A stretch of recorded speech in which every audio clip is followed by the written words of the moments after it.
Going to get started. Hi, my name is Nick Anthony. I'm the managing editor for this year's the SAIS review. Welcome you to the launch event for our summer fall 2023 print issue, Water Wars, Conflict and Diplomacy. This event is being held in collaboration with the North Africa Initiative from SAIS's Foreign Policy Institute. We're going to hold a panel discussion followed by a Q&A section for our audience and a brief reception after. First, I would like to thank the editorial board for their tireless work that they put into this issue, including podcast editor Kosta Guli, online editor Austin Seikochi, senior editor Mira Anderson, and editor-in-chief.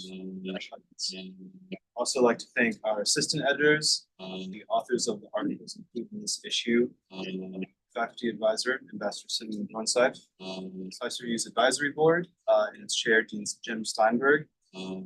Also the SAIS Foreign Policy Institute and Brent Kessler for helping us put on this event. NAI for partnering with us. Without further ado, Ambassador Monsef.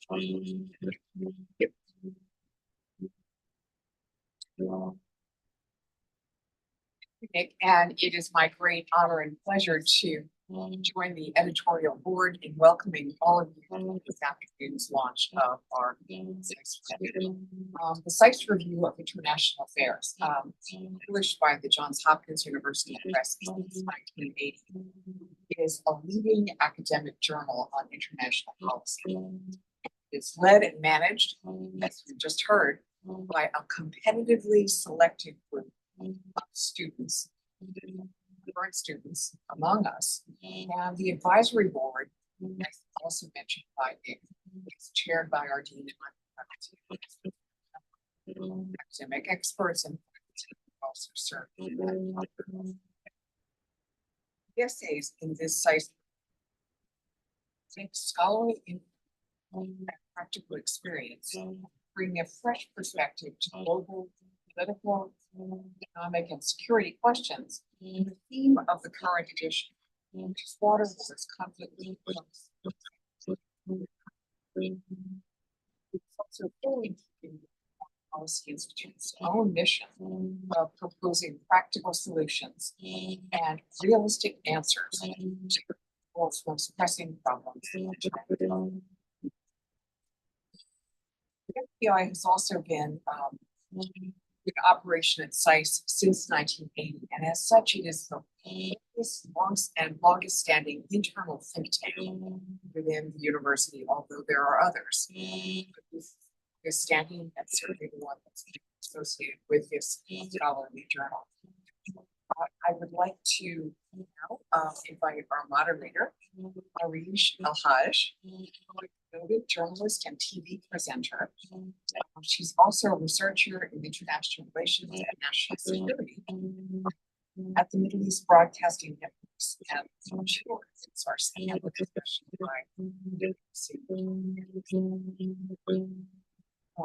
Thank you so much. So much, Nick and Ambassador. Thank you so much, Nick and Ambassador Monsef. My name is Arish Alhaj. I am journalist at MBN, and I would like first to extend my gratitude to the North Africa Initiative and the Johns Hopkins Foreign Policy Institute and Johns Hopkins University SAIS for the opportunity to moderate this event. It is a tremendous pleasure to welcome you all to this afternoon session talking about water wars, conflict, and diplomacy, a topic that represents one of the most pressing global challenges of our time. And now, giving the mic to our distinguished expert to briefly introduce themselves, and after that, we will start our discussion.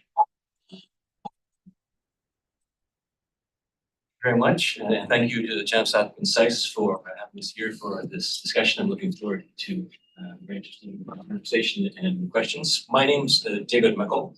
I'm the Senior Fellow for Water Security at the Center for Strategic and International Studies here in Washington, D.C., with their Global Food and Water Security program.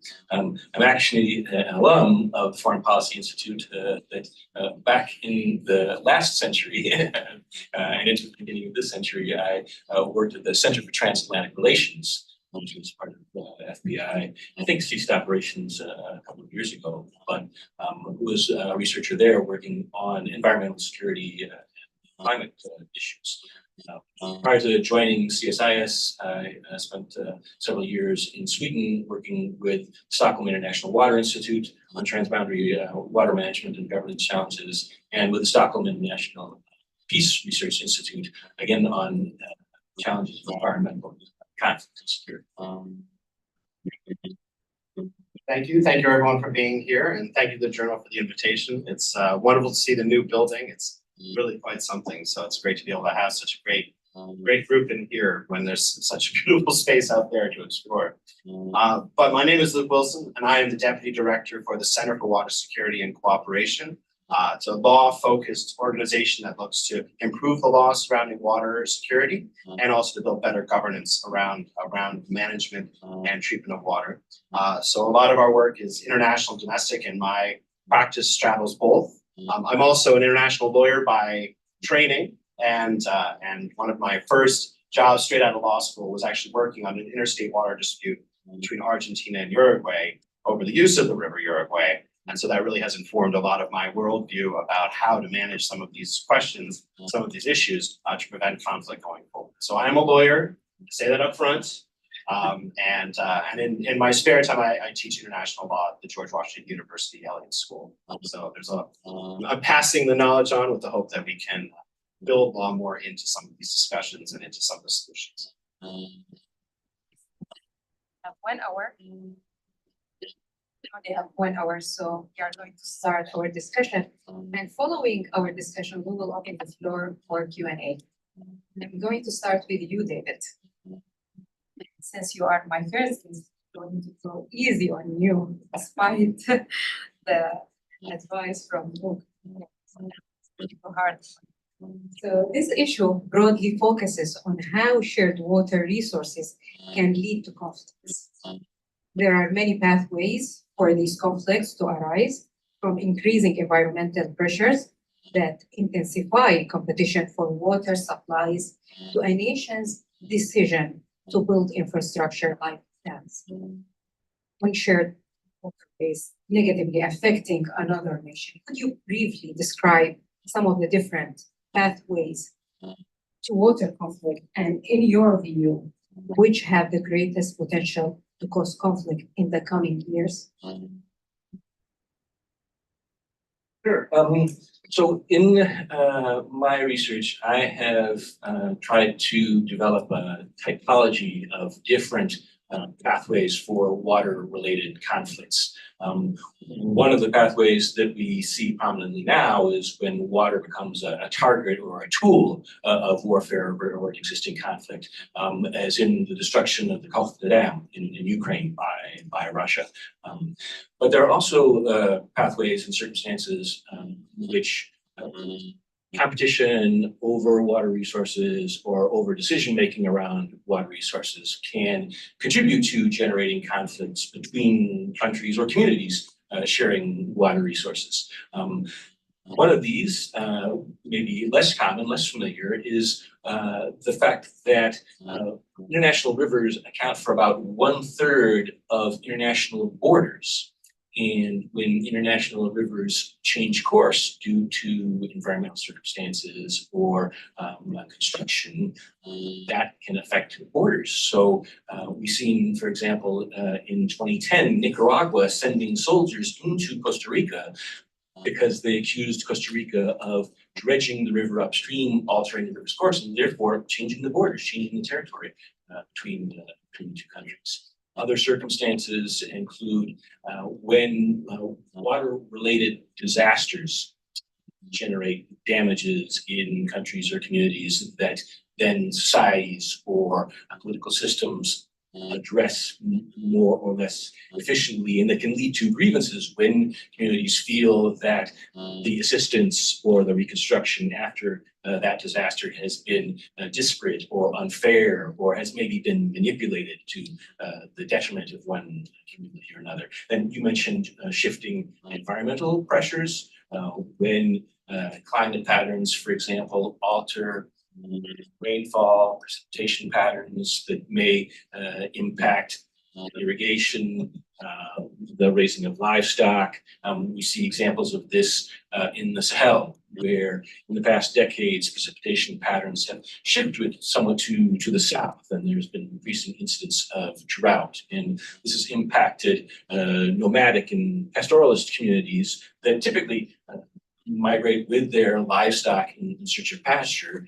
But when the rainfall patterns shift, then so does the movement of those pastoralist communities. This has sometimes brought them into tension or conflict with farming communities, where the livestock is trampling crops during the growing season, or there's competition over access to water resources. And these communities historically have often had traditional or customary arrangements to manage those conflicts and those tensions, but sometimes now the environmental pressures or policy decisions are impacting or overwhelming those customary arrangements and contributing to generating conflict. And then you also mentioned the example of the construction or the operation of infrastructure on shared water resources that may then impact downstream communities. If in my country, I construct a dam for flood protection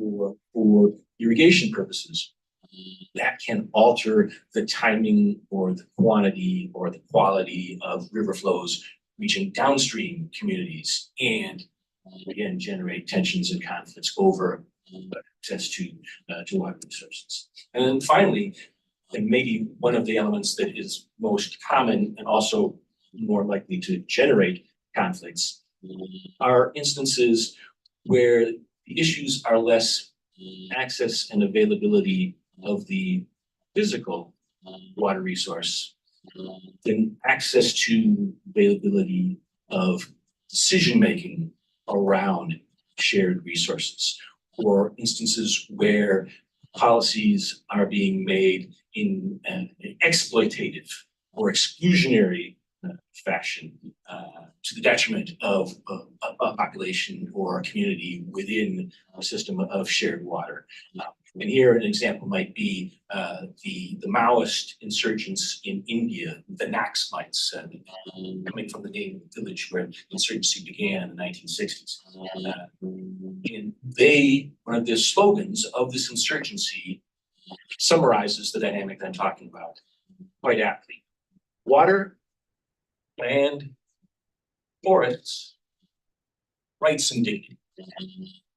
Because these marginalized communities are seeing their water resources expropriated, or decision-making about use of water resources by the Indian government, developing infrastructure or developing mining schemes or irrigation schemes, excluding these people from their traditional resources. And so there the competition, the tension, conflict is over the decision-making around those resources as much as it is about the physical problem. So following up on the pathways, on the water conflict pathways, look, how can international and domestic water laws help resolve these disputes? And what challenges, such as enforcement, might arise in this process? I appreciate you asking David about what the issues are, and then turning to me for the solution. Thank you. And I think a big part of it is that we don't really recognize how the role that water plays in every aspect of our lives. When we're talking about how it is governed, it is often in domestic laws and international law, siloed off into different pieces, into different areas. So it's siloed off into focusing on agriculture. Let's focus on mining. Let's focus on land rights. I mean, and all of these things are disconnected in a way that they really can't be. Water is central to every aspect of human life. And the more that we refuse to come up with legal and other solutions that really do have that full panoply involved in terms of finding a way to resolve those disputes, particularly at the international level. I think it's been better. There are, IWRM, there are different approaches at the domestic level that help bring these pieces together. But at the international level, it is still very much divided. And I think for good reason. States often don't want to put it on the table. They don't want to acknowledge and have a solution necessarily that will allow them to do that because it's such a sovereign interest.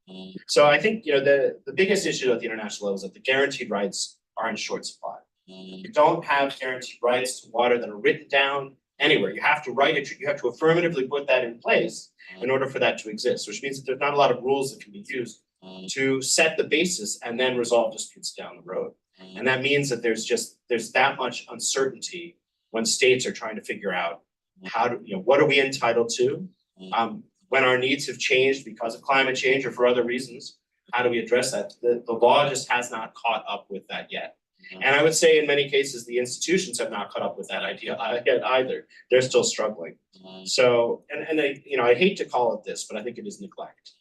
It is neglect. And so what needs to happen is there needs to be a greater structure built to govern these rules at the international level. There needs to be more attention paid at the international level in terms of drafting treaties, creating something that can deal with the issues of quality, quantity, equity, both internally and so both transboundary and internal. We need to have those structures in place. We're not doing a good enough job. And until we fix all of these problems and create a solid structure, we're always going to be on the path to conflict, looking for an off-ramp. Yes, you are also expert on human rights law. I want to ask you also another question about considering the different rights and obligations countries hold under international law. How can nations like Ethiopia or Afghanistan balance their development needs in energy and agriculture with their legal duties to downstream neighbors, such as Iran in Afghanistan's case, and Sudan and Egypt or Ethiopia? Yeah, good. Another easy question. I'm very glad. Well, actually, this is something that I think is a really big issue: is how do you harmonize the systems? What's happening internally and externally? It is a big question about how, and it's something that we at the CWSC have looked at, and it's part of our contributions to some of these discussions about diplomacy, water diplomacy, is how do you negotiate something at the international level if you don't have your domestic house in order, if you don't have laws that are properly governing the water resources in your country, rights built into your system that people can actually take to court, if you don't have allocation rules, if you don't have pollution standards. A lot of countries don't even have basic pollution standards that they can enforce. If you don't have those, how can you negotiate those same ideas at the international level? Everything you'd be agreeing to at the international level, it'd be built on a house of cards, because you can't do anything domestically. So I think you need to have that tandem approach where you know what's going on domestically and defining what those rights and responsibilities are before you can even have those discussions at the international level. Otherwise, you'll be playing catch up. You'll be agreeing to things that there's no way in heck you possibly enforce. And that's a real problem. But it does require a great deal of work. And you mentioned Afghanistan. Before the fall of the Taliban, or before the fall of the government and the rise of the Taliban, there was a lot of effort to centralize some of that decision making and have a point inside of the Afghani government that could address a lot of the domestic issues with an eye towards the Helmand Group, with an eye towards trying to rethink the relationship between Afghanistan and Iran. Now that's moving towards conflict because, again, the domestic work was not done. I think there's other examples as well. Did you mention Sudan as well? The Grand Ethiopian Renaissance Dam. Yeah, I'm going to want to come back to that. I feel like but the Ethiopian Renaissance Dam, I think it's, that as well as some other water disputes have showed, I think, to everyone what a lot of us already knew, was that upstream states are always going to be in the driver's seat. They're always going to have a little bit more control, a little bit more power, and probably be very unwilling to yield that. And so it becomes now a question of asking for forgiveness and permission. And the international system, again, isn't catching up. It's not ready to deal with that. Even from one of the cases, the Argentina-Uruguay case that I mentioned, it was still Uruguay building a plant on the river while the dispute was ongoing, continuing with the action that Argentina was arguing was illegal, even while they were trying to resolve the dispute. How do you, I mean, it's not allowing for real negotiation or real diplomacy, because at the end of the day, the structure is going to be built, the dam, the pulp mill, and you're going to be fighting to get that removed or destroyed, and that's almost Let me impossible. ask David also, so in this case, in the Grand Ethiopian Renaissance Dam, how does the impact water availability for downstream countries like Sudan and Ethiopia here, and the aspect of diplomacy here? How can you see the aspect of diplomacy resolving this dispute, especially with Sudan now busy with its civil war? So. But, okay, No, it's, is it? Well, it's, it's like, it takes a second to Not get up. That's on its team. okay, and the light is going off, so it's whether it's on or not. So how is the Grand Ethiopian Renaissance Dam affecting flows downstream? That was the live issue as the dam was being constructed, because the purpose of the dam, according to Ethiopia, or the principal purpose, was to generate hydropower. So they would need to fill a reservoir behind the dam in order to then ensure flows, release water through the hydropower facility to turn the turbines to generate hydroelectricity. Retaining that water to fill the reservoir was the primary factor that would impact the flows downstream on the dam. So there was a great dispute over how long it would take Ethiopia to fill that dam, how they would manage that infrastructure to withhold the water.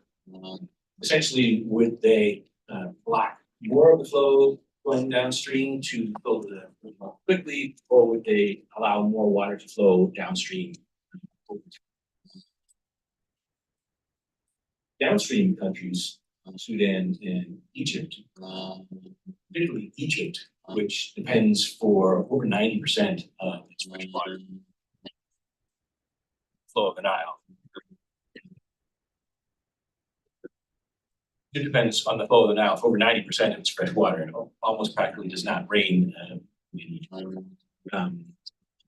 Particularly concerned about interruptions or alterations to that flow. But Egypt, of course, also has its own water infrastructure, the Aswan Dam, in which they are able to capture flows from the Nile and re-deliver them downstream in times of need. So Ethiopia and some of the upstream countries took the position that Egypt was actually buffered against changes in the flow of the Nile by the use of its own water infrastructure, but with demands, some prospects of climate change impacts altering flows of the Nile over time. This rendered Egypt increasingly nervous about the long-term impacts of Ethiopia's construction of the dam. And also the volatility or the shifts in changes over time through Ethiopia's choices about operating the dam. The dam is large enough that it could provide significant revenue to Ethiopia from selling electricity to other countries to meet their needs. Most of the population in Ethiopia, for example, does not have electricity. So Ethiopia's purpose is generating electricity for its own populations and to sell to other countries. How would that impact their operations of the dam? They would need to be generating power to sell, to meet a contract with a neighbor. How would that affect flows? If there were droughts, how much water would Ethiopia choose to store over time? Would they ultimately want to redirect some of that water to irrigation to build up their agricultural sector? So it's part of not only the immediate impacts on the flow, but the long-term prospects over time of how this is going to impact the river, and what alternatives, what recourse do Sudan and Egypt have to make up changes in those water resources. And then finally, and Luke will probably want to come back to this, there is the the institutional, the historic, the legal infrastructure regulating the Nile, previous treaties from the 1920s and 1959 on the Nile River, but in which Ethiopia and the other upstream countries are unmentioned and unnamed and unguaranteed any rights. Those previous treaties only concern Sudan and Egypt and actually date from time before the independence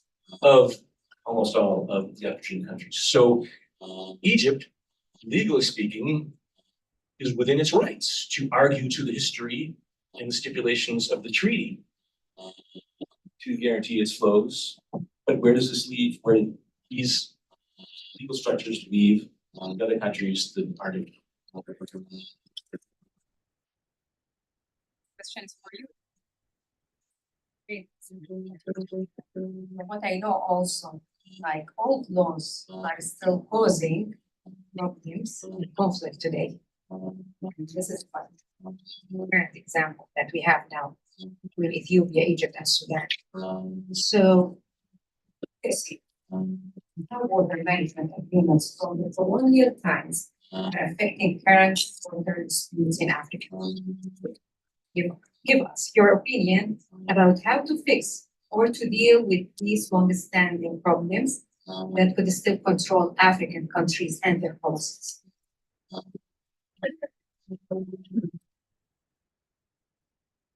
Good question. Hey, another easy question. Challenge.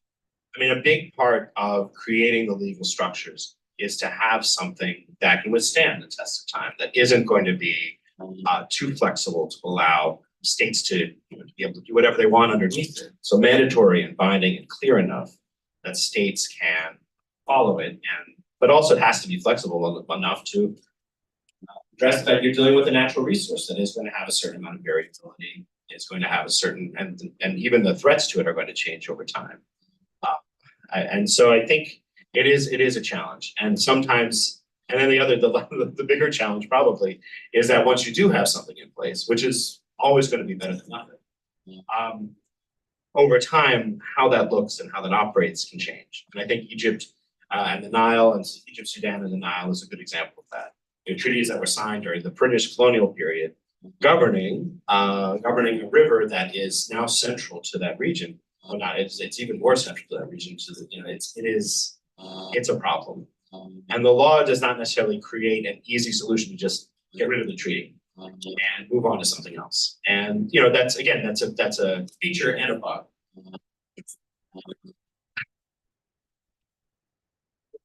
Yeah, I mean, I think the big thing I'd say it's probably like everything else. You need to guarantee security. I mean, if Egypt is worried about the fact that they're not going to have enough water and that they're going to be potentially subjected to a famine because the irrigation is going to run dry, then that has to be something that other states are willing to step in and guarantee.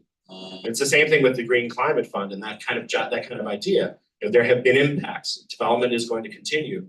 We need to have a buffer to try to address what's going to happen down the road, and that it's that kind of balance that I think could really bring that other states bringing that commitment to the table and saying, well, this is what we will offer you if you renegotiate this treaty. We offer you security, we offer you food security, we offer you other types of security. And putting that in writing, making that a binding obligation, that's going to make a difference. That's going to maybe make it easier for states to say, well, we can give up these other rights that we've had and come up with a new regime. But I think what's happening in the Nile right now is perhaps, I think it's not necessarily helping the cause of law. Because I think states are saying, well, if we don't want to sign something now that we're going to regret in 100 years. And so I think it's, the more that this is allowed to sort of continue, even though I think some of the more physical issues have been largely avoided, at least so far. I think that kind of change in perception is something we're still going to have to address. So am I avoiding the question enough? But how do you deal with it? I mean, there's no way. Once you sign something, you've agreed to it. The only way to unsign something is to negotiate something else. That's what the law says. The law is not intended to be a short-term solution. It's intended to be something that you agree to, that you stand by. Ethiopia in some ways got the short end of the stick because of because of their history and their agreement at least under some duress with some of the agreements that the British colonies had, our colonial governors had agreed to. But I mean, again, once you start to chip away at that idea that the law is something solid, there's nowhere to go. Then everything then any of the diplomatic efforts, what are they going to lead to? There's no end treaty that you can reach that will make it solid enough to be safe in the future.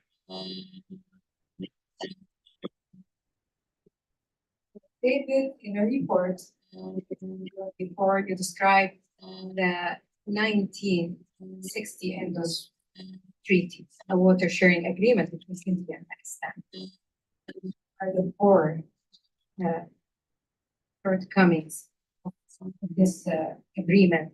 And do you see potential for an improved water allocation in between the two countries despite deep-rooted hostilities? A look at the Indus Treaty really provides another perspective on many of the questions and issues that Luke was just addressing about the solidity, the flexibility, the durability of legal arrangements. The 1960 Indus Waters Treaty is in many ways one of the most salient successes of water diplomacy. And has roots in troubled colonial history.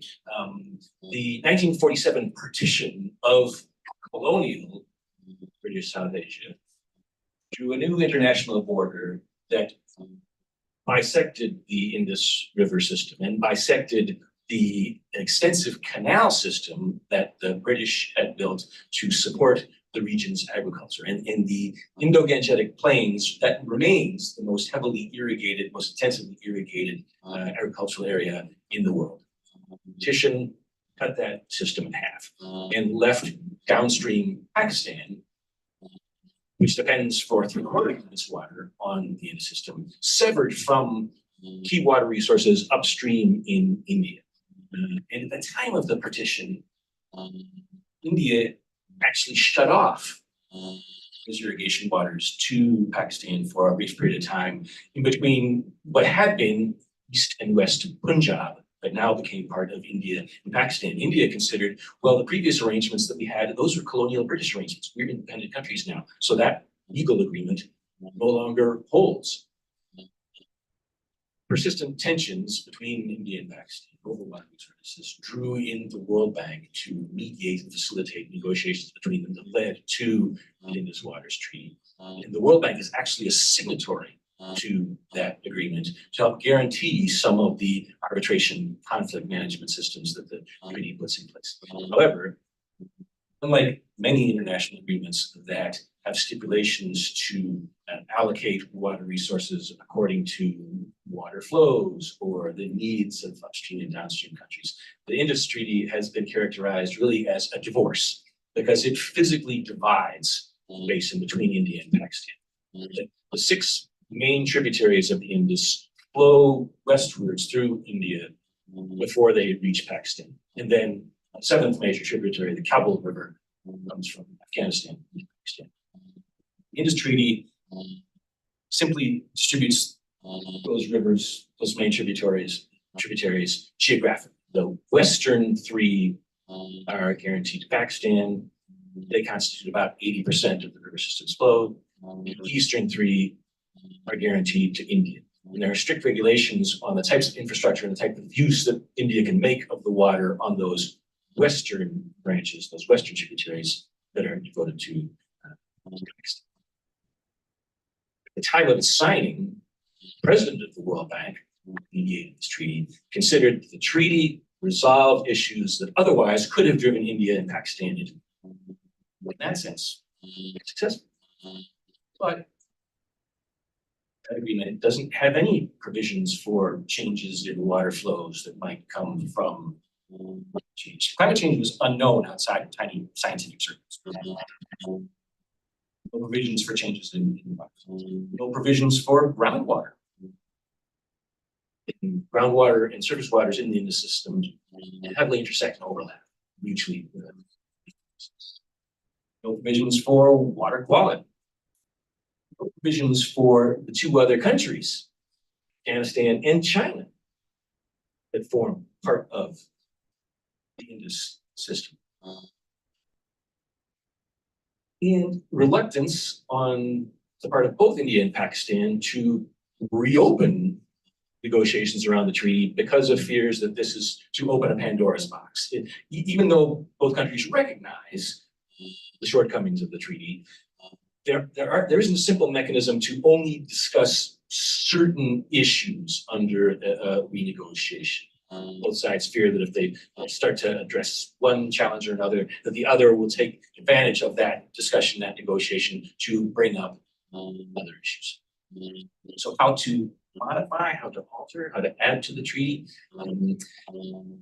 perhaps through separate memoranda of understandings on certain issues, but the relationship, the context, the trust, the politics to enable that type of discussion is currently not. The treaty is stable. It's held through 3 wars and multiple other military clashes between the countries. Yet it's a constant source of tension and contention. And for that very reason, parties are hesitant to reopen it because of the concerns about what might follow from the whole system collapse under the pressure of trying to but it's in place, and to a certain degree, it has helped manage a number of otherwise very difficult disputes. India has continued to build infrastructure on the river, and Pakistan has sometimes contested that infrastructure, but followed the procedures for neutral experts, courts of arbitration to address those issues. And both countries have largely abided by those decisions, even when those decisions have gone against their interests or their initial objectives.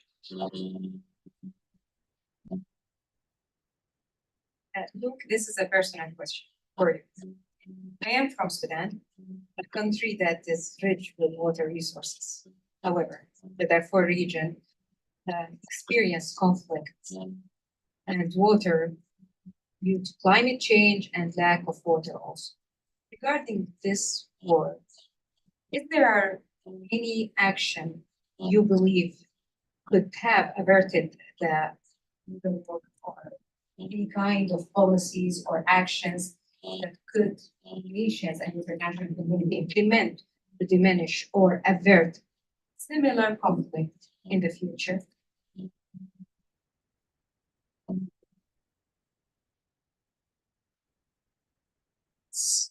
It's a very good question, and I think it's a very good question, a very difficult question. What can states put in place to avert these types of conflicts in the future? I mean, I would say that generally speaking, I'll admit I'm not as familiar with Darfur, so I think your insight on that would also be helpful.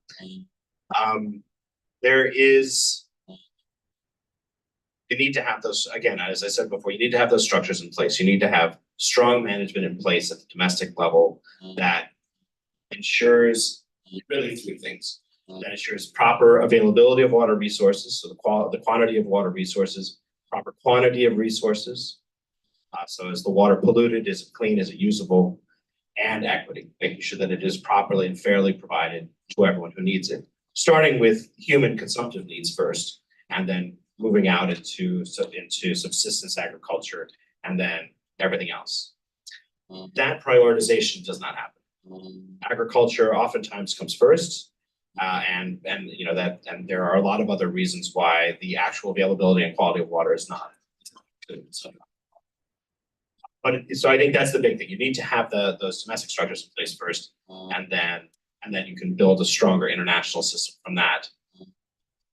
That's really the key. I mean, when you actually have rights that people can take to court, when you have things that can actually be used to protect the rights of citizens. It's not, there's some other underlying questions that need to be addressed. How strong is the government structure in general? How do the courts work in general? There's a lot of rule of law issues that also undergird this. But you need to have something in place that says this is what you're entitled to, and this is how you protect it from being affected by someone else. If you don't have that, then there's always going to be conflict internally. You're going to have people moving to meet water. You're going to have people who don't have water becoming radicalized and becoming extremists.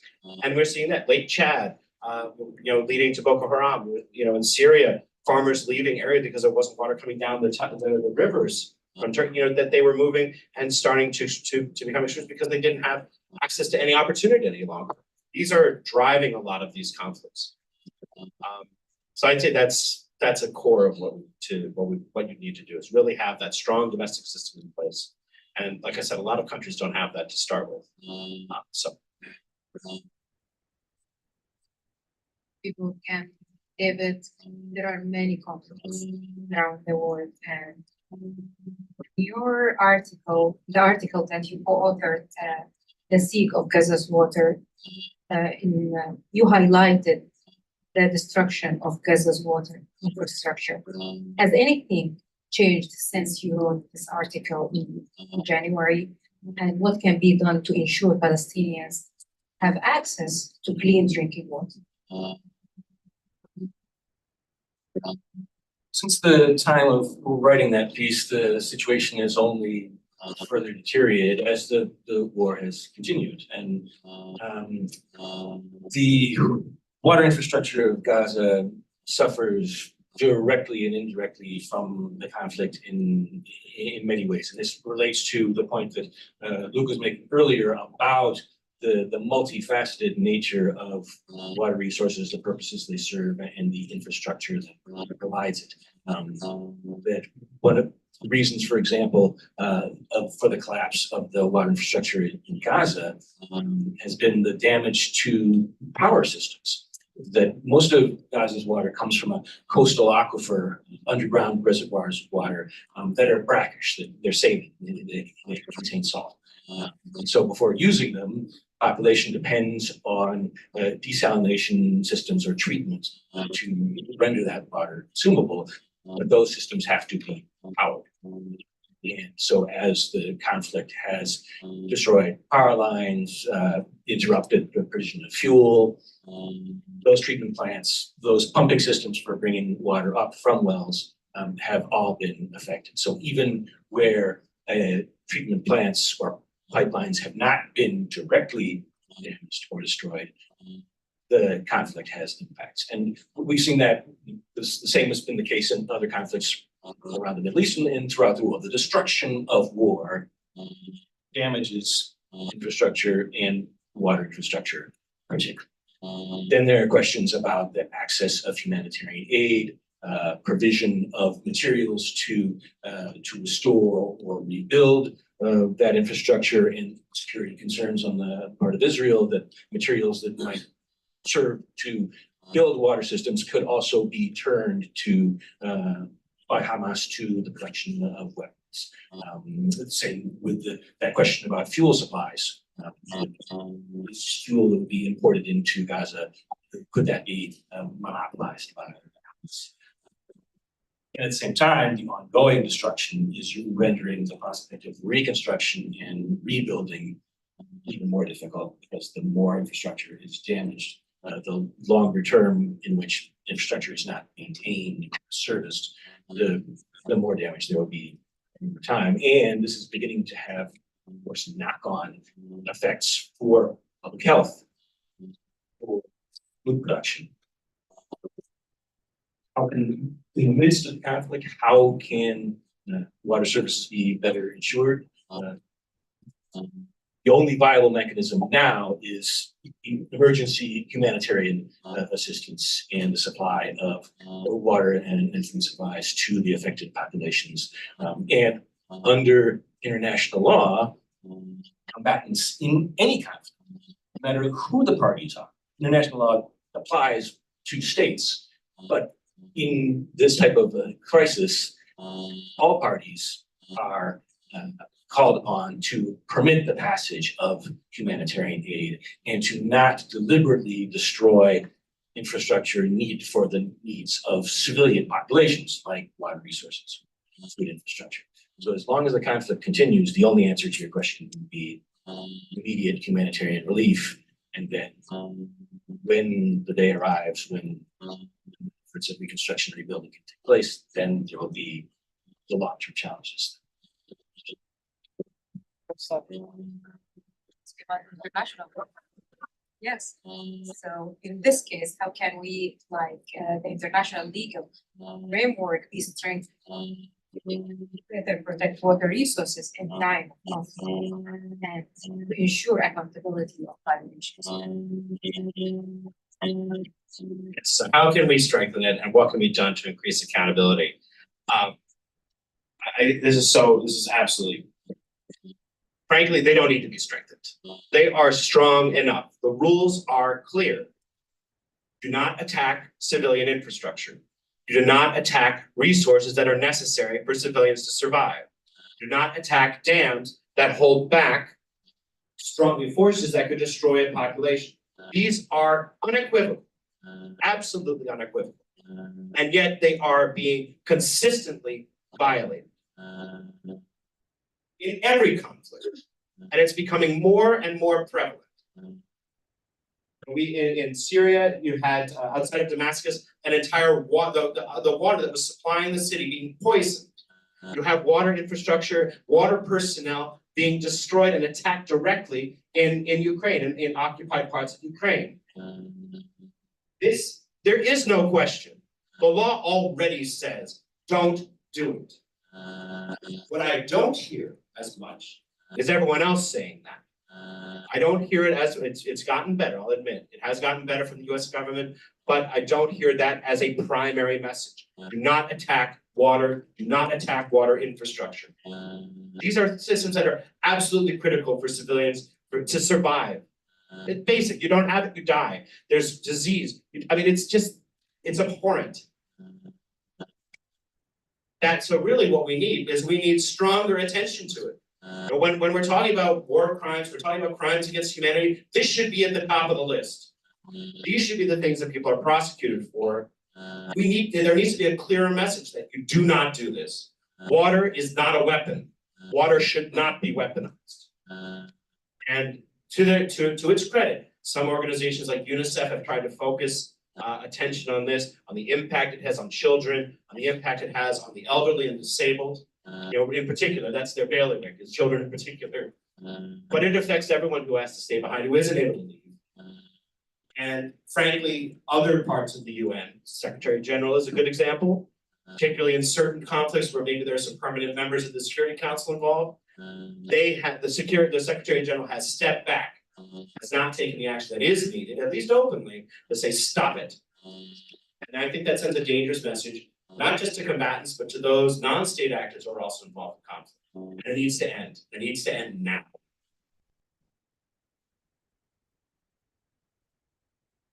And my question to you now, David, I would like to ask you about external actors or regional power in the area, like Russia, China, France, European countries, Turkey, and USA, of course. How do you measure their influence on water diplomacy in Africa and in other places? I raised this issue a bit in discussion of the Indus Waters Treaty in the role of the World Bank as a mediator. There is a strong role for third parties to engage in water diplomacy, in water conflicts where they are not immediate participants in the policy dispute or in the policy question. So I mean NGOs or governmental organizations or other governments and countries that don't share that river or don't share that water resource, but that can bring diplomatic or development tools to bear. The United States is one of these third parties. And the State Department has a water team that has played a role in trying to facilitate negotiations around the Nile. Other cases, third parties can help fulfill a number of roles for water diplomacy in opening channels of communication between parties that otherwise aren't talking to each other, or convening informal meetings or discussions that allow the parties to dialogue or to explore policy solutions, or by bringing policy lessons to bear. That World Bank, having facilitated this Waters Treaty, having engaged in funding water development projects around the world, has a certain stock of insights about policies that work or don't work, or the challenges that may arise. So third parties can bring that type of knowledge building engagement to bear. They can bring direct data and information. The U.S. Geological Survey has models, hydrological models of river basins around the world. NASA, their entities through remote sensing, satellite observation, are collecting data on river flows, water uses, crop production, etc. That in many cases, the parties to the participants in these water conflicts, they don't have that information. They don't know what is going on upstream, for example, how much water is being used, how much is being devoted to different uses. And parties to water conflicts are always accusing each other of not using that water resource effectively or efficiently, or wasting the water resource. So before we negotiate over allocations of water resources, you need to get your house in order because you're wasting water. If you weren't wasting so much water, then we wouldn't have the water problems that we do. So information, knowledge is important. And then resources like funding. Part of the Indus Waters Treaty Agreement was a major funding package organized by the World Bank, contributed to by the US, United Kingdom, even India, to help build infrastructure in Pakistan to make up for the infrastructure that was lost when that border was drawn, make up for the infrastructure that then sat on the other side. And then there's also the constituency building, the relationship building that third parties can foster by hosting or facilitating these activities, by facilitating those discussions, bringing parties together, sharing information. They can help build relationships between governments. The parties have different or better understandings of each other's aims and interests and the values that they bring to bear, how they perceive what those problems are. The fact that those meetings are even taking place, if it is publicly known, if the mediating parties, those third parties, play a role in building public awareness by hosting and facilitating these discussions, that can help build political will in constituencies in support of agreements or better water management. So all of these ingredients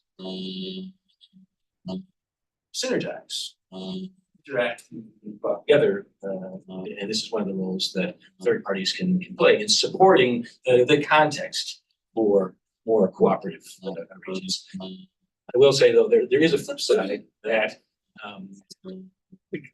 this type of water diplomacy, third-party engagement is actually fairly common. Development agencies around the world are contributing to the capacity building, knowledge sharing, funding. And the parties to the water conflicts, they know this. And so sometimes there can be a question of favoritism perceived by the countries, the communities in the water conflict. So is the US more on the side maybe of Egypt in the Nile, whether the accusation of perception is valid or not.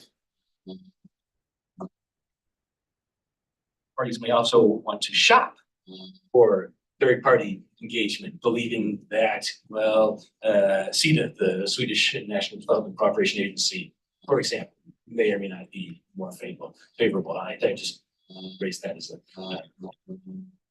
by way of example, not any particular finger pointing. So positive aspects to third-party intervention, but then also possible challenges as well in making that work. Such a fascinating discussion, but for the sake of time, I think we should shift to an audience Q&A. So if there are any questions from the audience, is that mic not working? Or is it still?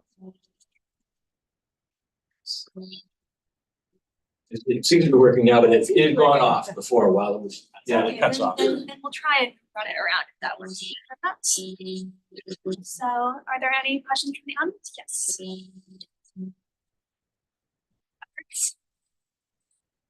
Good afternoon. This is an incredible discussion. And one of the things that popped into my mind was just in regards to the issues of climate change and water security are there ways to detect signs that countries are possibly trying to weaponize other countries' access to water? You mentioned the issues with upstream building dams for hydroelectric, but my thought is also, is it possible for those efforts to be done in such a way as to create some of the water issues that we are seeing today, like it's purposely being done? So I know that's kind of a tricky one. It's like how you detect if it's being done intentionally as a way to weaponize water. So I was just wondering, is that a consideration as well that needs to be considered?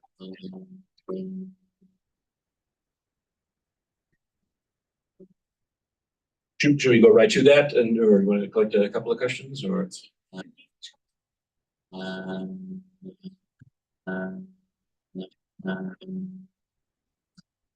Thank you so much for the talk. I have a question. How do you reconcile population growth and influx of refugees with a decreasing water supply, like for example, in the case of Jordan?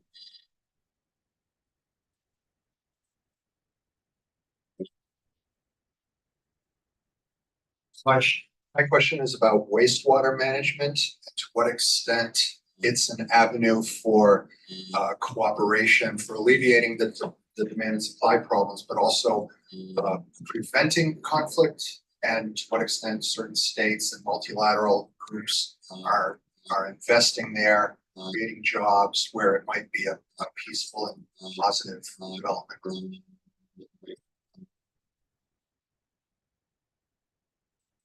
All good questions. I will take a stab at each of them briefly, so we can go on to additional questions if there are any.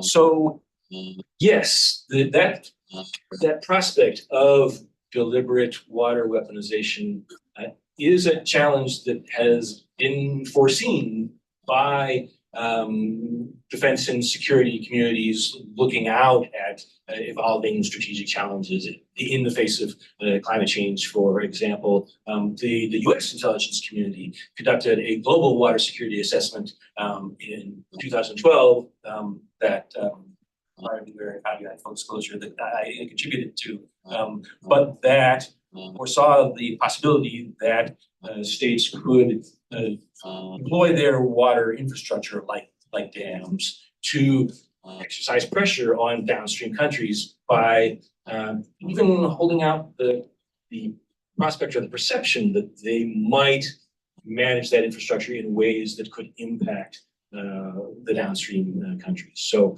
in this way, water might be considered a critical resource, like critical minerals, for example, in way to different geopolitical tensions. Whether those infrastructure building efforts are deliberate in order to position the building country to exercise that type of pressure, it's possible to know, but the mere perception that it could be the case is certainly figuring into the policy calculations and perspectives of downstream countries like Pakistan when they look at India, like Iraq and Syria when they look at upstream Turkey. And there is a sense in which the infrastructure building could be or is quite deliberate, but not directed necessarily towards creating this type of pressure.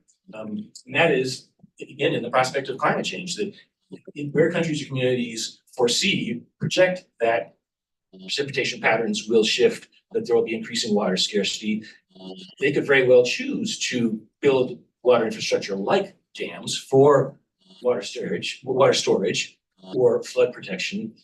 And that in itself could create a kind of security dilemma, in the sense that steps that one country or community might take to enhance its water security would create risks for other parties that share that water resource because, for example, the dam alters flows downstream or is perceived to do so.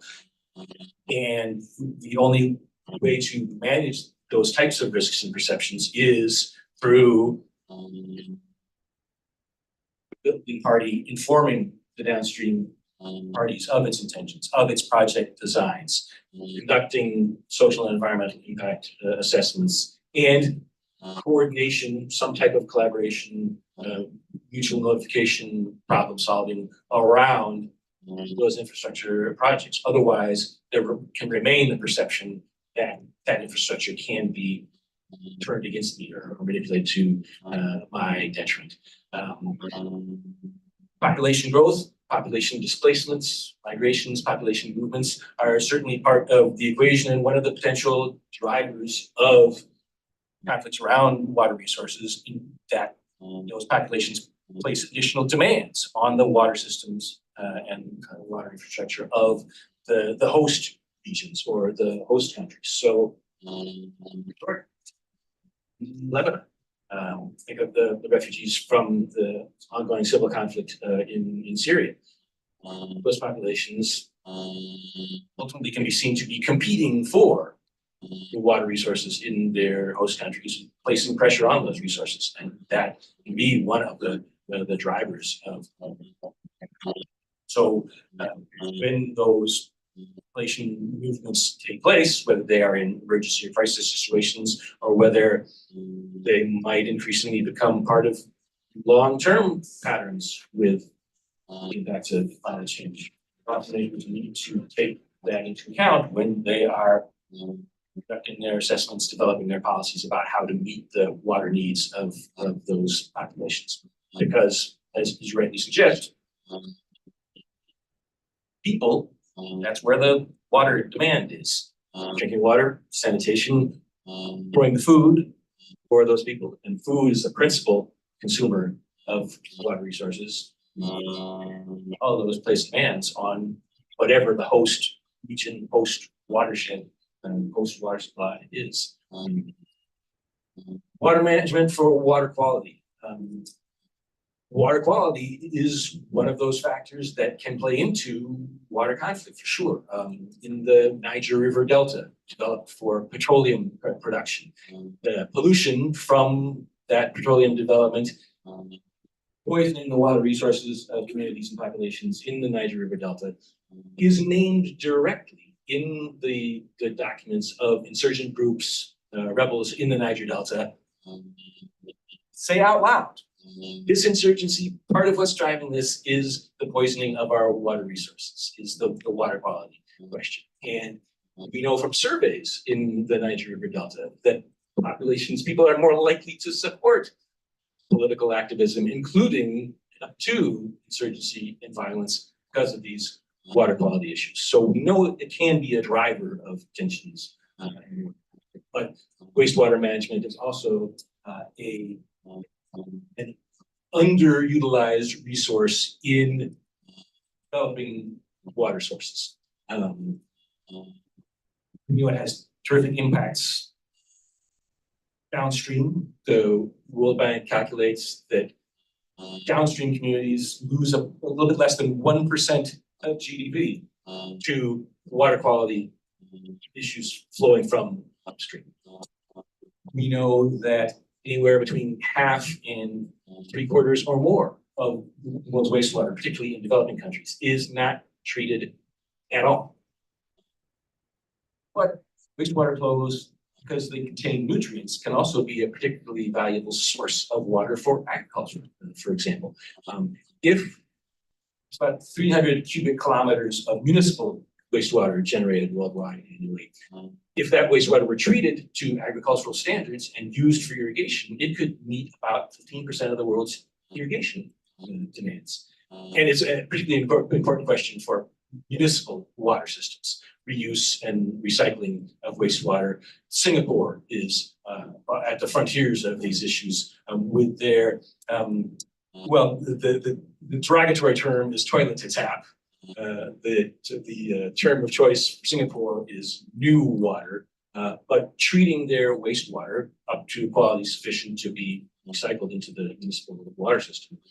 And that's actually what's happening to all of our water supplies. The hydrological cycle brings wastewater back around to our water supply, either untreated, in which case it has the impacts public health and otherwise that it does, or treated, in which case you walk out into the restrooms here and turn on the tap. The atoms in that water, they've been wastewater. And they were treated by DC water. If you go to DC water, you can actually drink the water that comes out of their treatment system before it goes back into the filament. So that circular economy, circular hydrological economy, can play a role in increasing water supply and thereby in meeting water demands that otherwise might lead to tensions.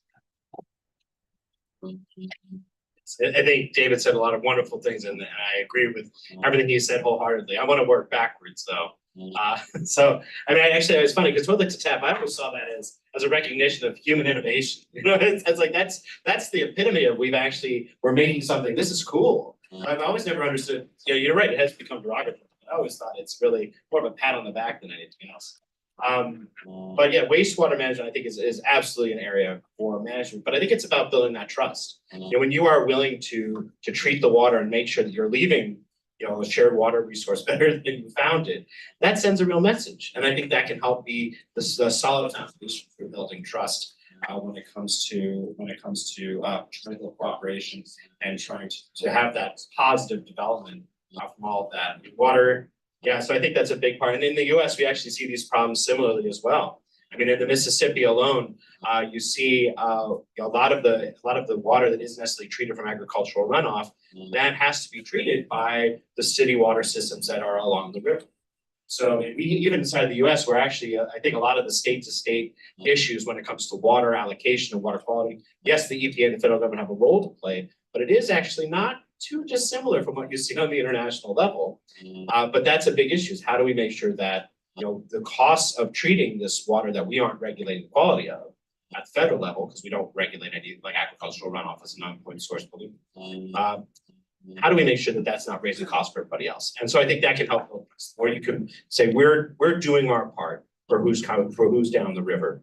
That's a big effort, and that's a big signal, I think, saying we can be better partners on that. So maybe a little Pollyanna-ish, but I think it's important I think it's a great idea.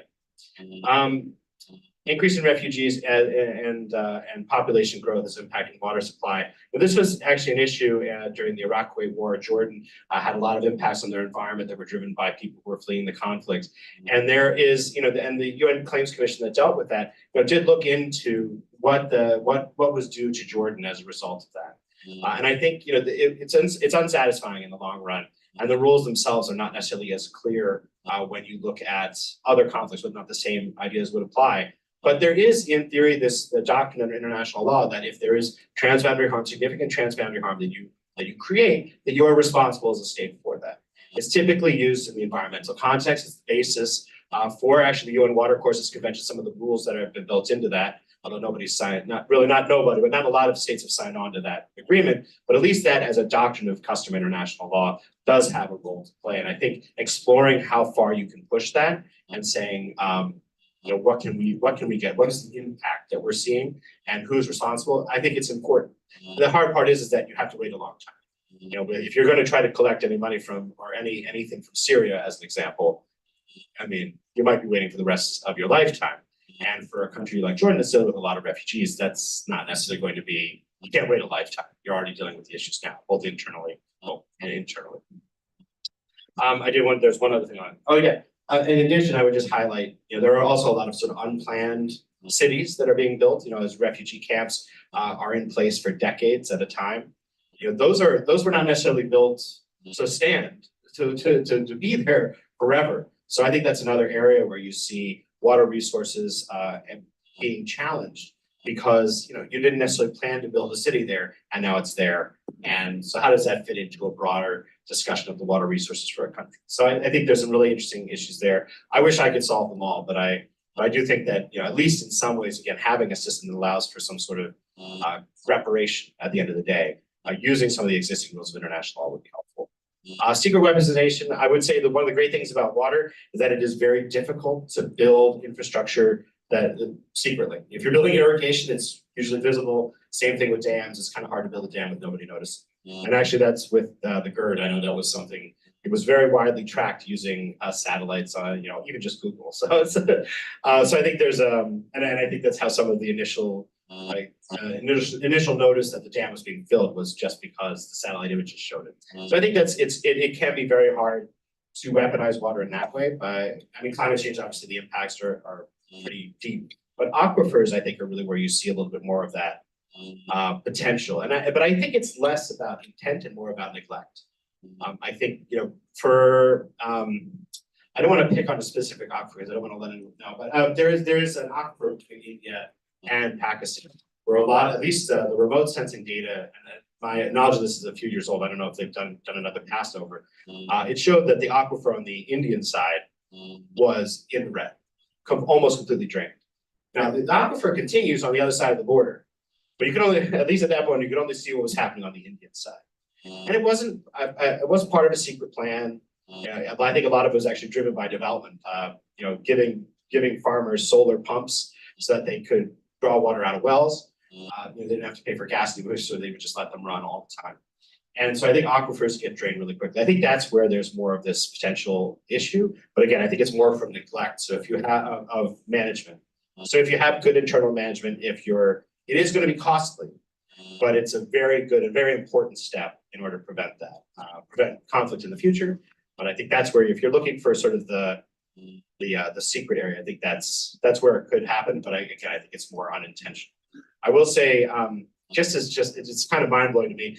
We didn't even really know what the aquifers were on the U.S.-Mexico border. The oil companies did. The oil companies, the oil they knew, but there wasn't really public knowledge about where those aquifers were until in the past few years. Some very intrepid researchers, I think, went to the oil companies first and then tried to do it on their own, or got the information on, secrecy, on condition. We didn't know where those aquifers were, what the contours were until recently. So I think even some of the basic data in making some of these decisions just isn't there. Remote sensing does help, other efforts do help, but you'd be surprised how little, both inside the US, but certainly in other countries, we know about where water resources are, who's providing them, how many people are using them. If you knew, you'd be shocked. You'd be frightened, particularly in the US. So I think that just about wraps up our time. We're a little over. Yes, thank you so much. And on behalf of myself, the North Africa Initiative, the Foreign Policy Institute, SAIS, thank you all for being part of this important conversation. Thank you. Thank you to our fantastic panelists and amazing moderator for being here with us today. Everyone, please feel free to take advantage of the food and please grab a journal on your way out. Comics. Grab the journal. There's some really good art.